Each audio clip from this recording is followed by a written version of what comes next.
She was 18 and alone in the world.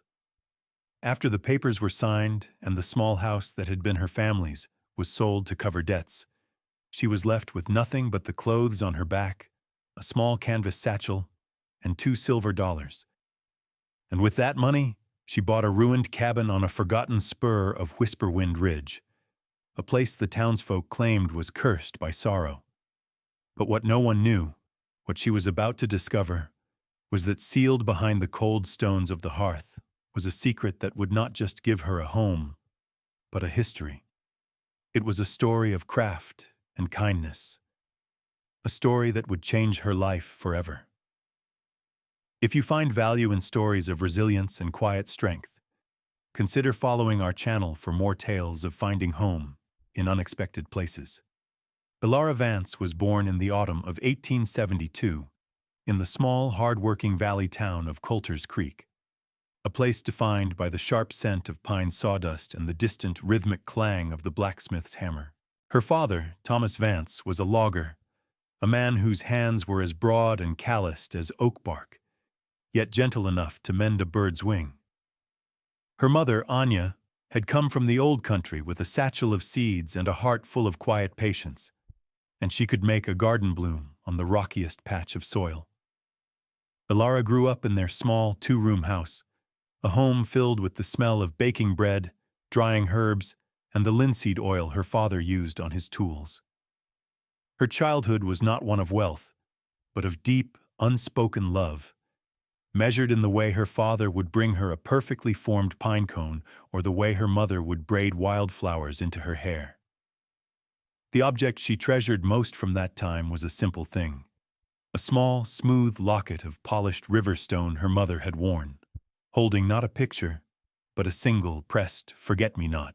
When Elara was 9, the fever came through the valley like a silent winter wind, taking Anya first, and then Thomas a week later as he sat holding his wife's cold hand.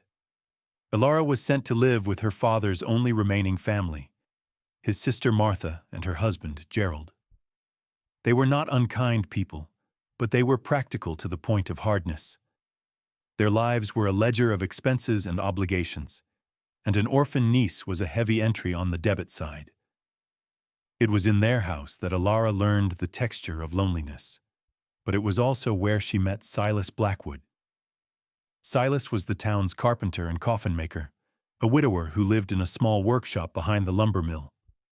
He was a man of few words, with eyes the color of a winter sky, and hands that seemed to understand the secret language of wood. He saw in Elara a stillness and an attention to detail that others missed. One afternoon, seeing her watching him work, he beckoned her over. He didn't speak, but simply handed her a small block of basswood and a well-worn whittling knife. The knife was a beautiful tool, its blade of dark Sheffield steel honed to a razor's edge, its handle of smooth, aged cherry wood worn to fit a hand perfectly. He showed her how to read the grain, how to make the long, clean cuts that peeled away the wood in fragrant curls. He taught her the difference between the tight grain of oak and the soft gyve of pine, the sturdiness of a mortise and tenon joint, the simple elegance of a dovetail. Under his tutelage, she learned to build a three-legged stool that didn't wobble, to fletch an arrow so it flew true, and to carve a small, perfect wren from a scrap of wood. Silas never offered praise, but he would look at her finished work, run a thumb over a smooth joint, and give a single, slow nod.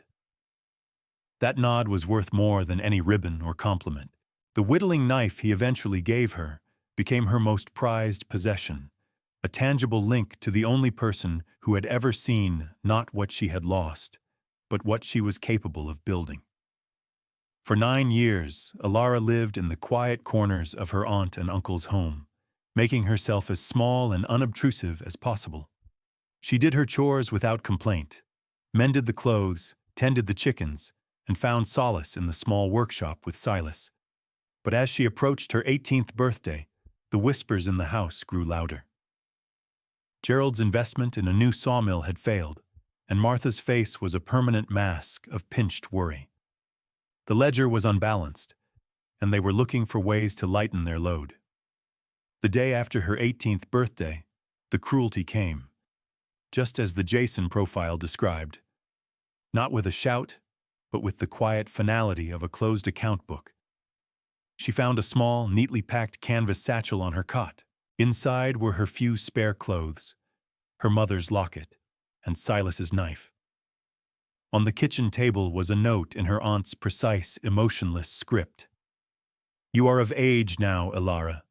It is time for you to make your own way. We cannot provide for you any longer. This is for the best." Beside the note were $2 silver. She did not cry. She did not knock on their closed bedroom door to plead or argue. The transaction was complete. She picked up the satchel, walked out the front door, and did not look back. The air was cold, but it felt clean. She was alone, with $2 to her name and a set of skills nobody in town seemed to value. She was a line item that had just been erased. She walked out of Coulter's Creek as the sun was rising, a pale yellow smear against the gray mountains.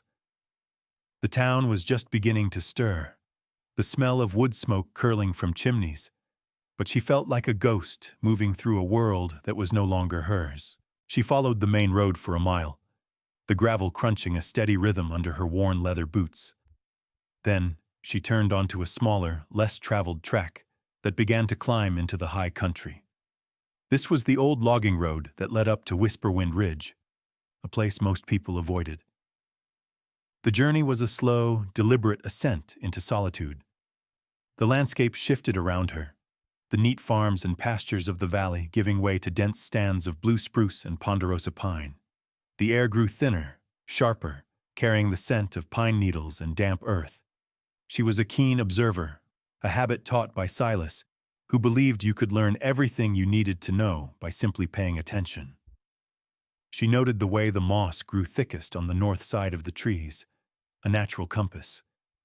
She saw the tracks of a deer that had crossed the path not an hour before, and the high, circling flight of a red-tailed hawk riding the updrafts. The physical reality of her journey was stark. The canvas satchel, which had felt so light at first, grew heavy on her shoulder. A blister was forming on her left heel. Hunger was a dull ache in her stomach, an ache she had grown accustomed to over the years. She stopped once by a fast-running creek, the water so cold it made her teeth ache, and cupped her hands to drink. She sat on a mossy boulder and took out the whittling knife Silas had given her. She ran her thumb over the smooth cherry wood handle, the familiar weight of it a small comfort in a vast and indifferent wilderness. She wasn't afraid. Fear was a luxury she couldn't afford. What she felt instead was a profound and hollow sense of being untethered, a boat cut loose from its mooring, drifting on an unknown sea. She walked for most of the day, the sun arcing across the sky, its light filtering down through the thick canopy of trees in shifting, dappled patterns. By late afternoon, the path grew steeper and rockier, and she emerged from the dense forest onto the open expanse of Whisperwind Ridge. The wind that gave the place its name was a constant, steady presence, whispering through the tall grasses and stunted, gnarled pines that clung to the rocky soil. And there, set back against a sheer granite cliff face, was the cabin. It was exactly as the town clerk had described it, a small, forgotten shape against the immense backdrop of the mountains, looking more like a part of the landscape than something built by human hands. It was a place of profound silence, broken only by the sound of the wind. She stood there for a long time, just looking at it. Her new life, her only option, her $2 home. The acquisition of the cabin was a transaction of quiet desperation, both hers and the town's. She had walked into the Coulter's Creek municipal office, a small, dusty room that smelled of old paper and stale tobacco, and stood before the clerk, a man named Mr. Abernathy with a green eyeshade and ink-stained fingers.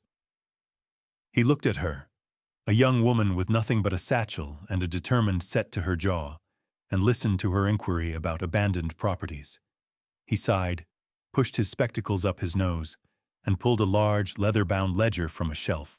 He ran a finger down a list of foreclosures and tax-delinquent lots. "There's not much," he said, his voice flat. "A few worthless plots of alkali flat downriver. And there's the old row place up on Whisperwind Ridge." He looked at her over his glasses. "You don't want that one, girl. Been empty for 20 years. Roof's half gone, and folks say it's an unlucky spot. Anson Rowe built it, lived there with his wife. She died in childbirth, and he just wasted away up there. Found him in his chair one spring." He paused. "The town's owned it ever since. No one's ever been willing to pay the back taxes." He named a sum that was impossibly high. Ilara met his gaze. "I have $2, she said, her voice steady. Mr. Abernathy stared at her for a long moment. He saw not a beggar, but someone making a final, pragmatic offer. He looked at the ledger, at the long overdue account of the Rowe property, an annoyance he had to deal with every year. He dipped his pen in the inkwell, scratched out the old numbers, and wrote, "Paid in full taxation, $2. He sanded the ink, tore out the deed, and pushed it across the counter. "It's yours," he said, without looking up. "The luck of it, good or bad, is your own business now." And so she stood before it, the deed in her pocket, the sole owner of this monument to sorrow and neglect. The cabin was small, no more than 16 feet by 20 feet, built of hand-hewn hemlock logs, now weathered to a silvery gray. The chinking between the logs, a mixture of mud and moss, had crumbled away in many places, leaving dark gaps that stared like empty eyes. The roof, made of cedar shakes, sagged in the middle, a clear sign of a broken ridgepole. A stone chimney, beautifully constructed from native granite, stood solid and true on the north wall, but a family of swallows had built their nest at its top. The single window on the front was missing most of its glass, the empty panes covered with a tattered piece of burlap. A low porch ran the width of the front, its floorboards rotted through in several spots. Yet, beneath the decay, Ilara saw what Silas had taught her to see: good bones. The foundation stones were massive and perfectly set. The hemlock logs, though weathered, were sound and free of rot. The joinery at the corners was a masterpiece of saddle notching, each log fitting into the next with a craftsman's precision. This was not a shack thrown together in a hurry. It was a home built with skill and love. She pushed open the heavy plank door, its iron hinges groaning in protest. The inside was a single room, filled with the smell of dust, damp, and the faint, lingering scent of a long-dead fire. A thick layer of dust and leaves covered everything. A simple table and 2 chairs stood in the center of the room, one chair overturned. A rope bed frame was pushed against one wall, its mattress ticking long since rotted away. But it was the hearth that drew her eye. It was made of massive, flat slabs of granite, fitted together so perfectly that you couldn't slip a knife blade between them. It was the work of a master stonemason, the heart of the home, cold now for 2 decades, waiting. For the first few weeks, Ilara's life was a cycle of pure survival and relentless labor. She slept on a bed of pine boughs on the floor, wrapped in a thin blanket she had in her satchel. Her first priority was making the cabin weathertight. Using Silas's knife and a small axe she found rusted but salvageable in a corner, she fashioned a crude mallet and wedges from oak branches. She spent days in the woods, felling a dead, standing cedar and painstakingly splitting it into new shakes for the roof. It was brutal, exhausting work, but with each swing of the mallet, she felt a flicker of ownership, of purpose. She patched the holes in the roof, one shake at a time, her hands raw and blistered. Next, she tackled the chinking.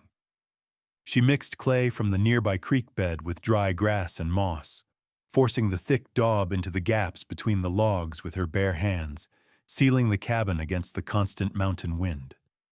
The work was slow, but with each sealed gap, the single room grew less drafty, more a sanctuary than a ruin. The discovery came on a cold, rainy afternoon in her third week at the cabin. The fire she kept burning in the magnificent stone hearth was the cabin's only source of warmth, but she noticed the hearthstone directly in front of the firebox was slightly loose, rocking almost imperceptibly when she stepped on it. It was a flaw, a tiny imperfection in the otherwise masterful stonework, and it bothered her craftsman's eye. She decided to reset it. Using a sturdy branch as a lever, she worked to pry the massive slab of granite from its bed of sand. It was heavier than she imagined, and she had to put her entire body into it, her muscles straining. With a final groaning scrape, the stone lifted. Beneath it was not just sand, but a small hollowed-out space lined with oilcloth, and inside that space was a small tin box. Her heart, which had been beating a steady rhythm of labor for weeks, gave a sudden, sharp thump. With trembling fingers, she lifted the box out. It wasn't locked. She opened the lid. The contents were simple, but they made her gasp. There were 20 gold double eagle coins, their surfaces gleaming in the dim light. Stacked neatly beside them was a sheaf of crisp banknotes from a bank that had ceased to exist 15 years ago. And on top of it all was a letter, folded and sealed with wax, and a single, perfectly smooth, egg-shaped river stone of a deep green color. She sat on the dirt floor, the rain drumming on her newly repaired roof, and carefully broke the wax seal. The letter was written in a strong, clear hand. It read, October 12th, 1853. My name is Anson Rowe. I am a stonemason by trade, and I built this cabin with my own hands for my wife, Elspeth. We came to this ridge to build a life away from the noise of the world. We had 2 good years here, the happiest of my life. She is gone now. The baby, a girl we would have named Lily, went with her. I have buried them on the hill overlooking the creek, where the wild columbines grow. The world has lost its color for me. This box contains all our savings, the money we had set aside to buy a small flock of sheep and to build a proper cradle. I have no use for it now. I do not know how much longer I will remain. The winter is coming, both outside and in my heart, so I am leaving this here. To whoever finds this, I hope this money finds you when you are in need. I hope it helps you build something new, something that lasts. Life is a fragile thing, but a well-built wall can stand for 100 years. Build a good life for yourself. Be kind. That is all the payment I ask. The stone was Elspeth's favorite. She said it felt like holding a piece of the river's heart. Perhaps you will find a place for it. Ilara read the letter 3 times, her fingers tracing Anson's strong, steady script. The coins were a fortune, the means to survive. But the letter was a gift of a different kind. It was a connection, a story. Anson Rowe was no longer just a name on a deed. He was a man who had loved and lost, and who, in his deepest grief, had thought of a stranger. She picked up the smooth green stone. It was cool and solid in her palm. In that moment, in the dusty, half-repaired cabin, she was not alone. She was the inheritor of a quiet legacy, a recipient of a kindness sent across 20 years of silence. She wept then, for the first time since leaving her aunt's house, not for herself, but for Anson and Elspeth, and for the simple, heartbreaking beauty of their story. The money changed everything, but not in the way one might expect. Ilara did not abandon the cabin or her work. Instead, the discovery settled a deep calm within her. Anson Rowe's legacy was not just wealth, it was a charge to build, and she intended to honor it. The gold gave her the means to do the work properly. The next morning, She walked the long way back down to Coulter's Creek, her steps lighter than they had been on her journey up. She went first to the general store, a place she had only ever looked at through the window. She bought sacks of flour, beans, and salt, a new cast-iron skillet, a warm wool blanket, and most importantly, a small crate of glass panes for the window. She then went to the blacksmith's shop, where she commissioned a new axe head and a set of pry bars. The blacksmith, a burly man named Jebediah Stone, looked at the pristine gold coin she offered, then at her calloused hands, and simply nodded, promising to have the tools ready by week's end. With proper tools and supplies, the rebuilding began in earnest. The work was no less difficult, but it was now imbued with a sense of purpose that went beyond mere survival. She was not just repairing a ruin, she was resurrecting a home. She spent a week carefully reglazing the window, using a putty she made herself from linseed oil and chalk.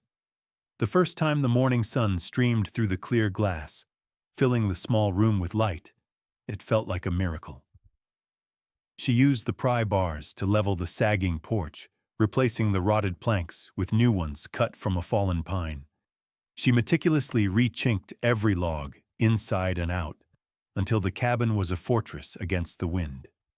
She even climbed the roof and cleared the swallow's nest from the chimney, then spent a day sweeping it clean. The first fire she lit in the clean chimney drew perfectly, sending a plume of white smoke straight up into the crisp mountain air. It was during this time that the community began to find her, not through charity, but through the shared language of work. Jebediah Stone, the blacksmith, rode up one afternoon to deliver her tools himself, curious about the girl on the ridge. He saw the new shakes on the roof, the clean lines of the porch, and the solid chinking. He looked at her work, much as Silas once had, and gave a slow, approving nod. "You do good work," he said. Before he left, he noticed her struggling to sharpen her old axe. He took it from her, and with a few deft strokes of a file he carried, he put an edge on it that could shave a hair. He asked for nothing in return. A week later, a woman named Mrs. Gable, a widow who lived on a small farm at the base of the ridge, appeared at her door. She carried a basket containing a loaf of fresh sourdough bread, a crock of butter, and a small jar of sourdough starter. "A house isn't a home without the smell of bread baking," she said simply. She saw the neat stacks of firewood Alara had cut and the small, flourishing herb garden Alara had planted near the door, using seeds she'd bought in town. Mrs. Gable began making the climb once a week, not out of pity, but out of a growing respect. One afternoon, a young trapper named Finn, who worked the high country, passed by while Alara was trying to hoist a new mantelpiece, a single massive piece of fire-cured oak above the hearth. He stopped, and without a word, took the other end and helped her muscle it into place. When it was set, she offered him a cup of hot chicory coffee, and they sat on the porch, watching the sun set over the valley. He pointed out the best places to find chanterelle mushrooms after a rain, and she showed him a better way to tie a snare knot. Community was not built with words, but with shared effort and quiet, mutual respect. Slowly, imperceptibly, the cabin on Whisperwind Ridge transformed from a place of sorrow into a place of life. The curse was broken, not by any magic, but by the steady application of skill and persistence. Alara became a part of the landscape, a known quantity. People in Coulter's Creek no longer spoke of the cursed row place, but of Alara's cabin on the ridge. Her home became a landmark, a single point of warm, golden light visible from the valley floor after dusk, a sign that the lonely mountain was no longer empty. Her life settled into a rhythm dictated by the seasons. In the spring, she planted a larger garden, the soil rich and black beneath the pines. In the summer, she picked wild berries and fished for trout in the creek. In the autumn, she chopped and stacked wood, preparing for the long winter. The winters were harsh and isolating, with snow piling deep against her door, but she was never lonely. The cabin was warm and snug, the fire in Anson Rowe's hearth crackling cheerfully. She spent the long winter evenings by the firelight, carving. Using the skills Silas had taught her, she carved intricate figures from scraps of wood. Soaring hawks, patient deer, sleeping foxes. When spring came again, she would take a collection of her carvings down to the general store in town. The store owner, surprised by their quality and lifelike detail, offered to sell them for her. They sold quickly. The small income was more than enough for the few supplies she needed. She became known for her craft. People would come to her not with charity, but with purpose. Jebediah Stone traded a set of custom-made carving tools for a detailed carving of his prize-winning boar. Mrs. Gable traded a dozen laying hens for a set of carved songbirds to decorate her mantel. Finn brought her prime beaver pelts in exchange for a sturdy new set of snowshoes she wove from ash and rawhide. She was no longer an outsider, a charity case, or a forgotten orphan. She was a craftswoman, a part of the small, interwoven economy of the valley. She had a place. Her home, once a symbol of isolation, had become the center of her world, a quiet hub of skill and trade. She had, in the truest sense of the word, built a life for herself, nail by nail, log by log, cut by careful cut. One evening, in the heart of her second winter on the ridge, Ilara sat in a chair she had built herself, its back woven from strips of hickory bark. The fire in the hearth cast a warm, dancing light across the room, illuminating the smooth, planed floorboards and the neatly organized shelves. The air was filled with the scent of pine and stew and drying herbs. The wind howled outside, a familiar, lonely sound, but inside, all was calm and warm. Her gaze fell upon the new oak mantelpiece above the hearth. On one end sat the whittling knife Silas had given her, its cherry wood handle gleaming. On the other end sat Anson Rowe's smooth green river stone. Two objects from two men she had never truly known in the same way the world demands, yet who had shaped her life more profoundly than anyone. Silas had given her the skill, the knowledge of how to shape the world with her own two hands. He had taught her that value was not something you were given, but something you created through patient, honest work. Anson, a stranger connected to her only by a shared piece of land and a profound act of hope, had given her the means. He had left a gift not of charity, but of faith. Faith that someone would come after him who needed a new beginning. Someone who would see the good bones beneath the ruin. She thought of her aunt and uncle, not with bitterness, but with a distant, quiet understanding. Theirs was a world of ledgers and bottom lines, a world where a person could be a liability. Their cold, practical cruelty had been the catalyst, the harsh push that had sent her out into the world with nothing. And in having nothing, she had been forced to find everything.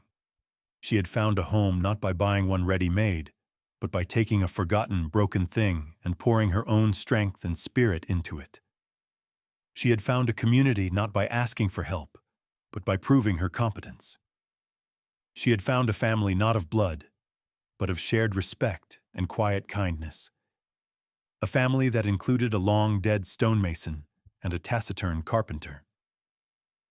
Ilara Vance was 19 years old, and she was home. She had $2 to her name when she arrived on this mountain, and she spent it on a pile of rotting logs and a story of sorrow. It was the best $2 she had ever spent. The story of Ilara Vance is a reminder that what others discard can sometimes hold the greatest value, and that a home is not just a structure, but a testament to the work and heart we pour into it. If her journey resonated with you, please consider sharing this story with someone who appreciates tales of quiet strength and resilience. We all have abandoned cabins in our lives, projects, relationships, or parts of ourselves we've neglected. What is one forgotten thing in your life that, with a little care and attention, you could rebuild into something beautiful?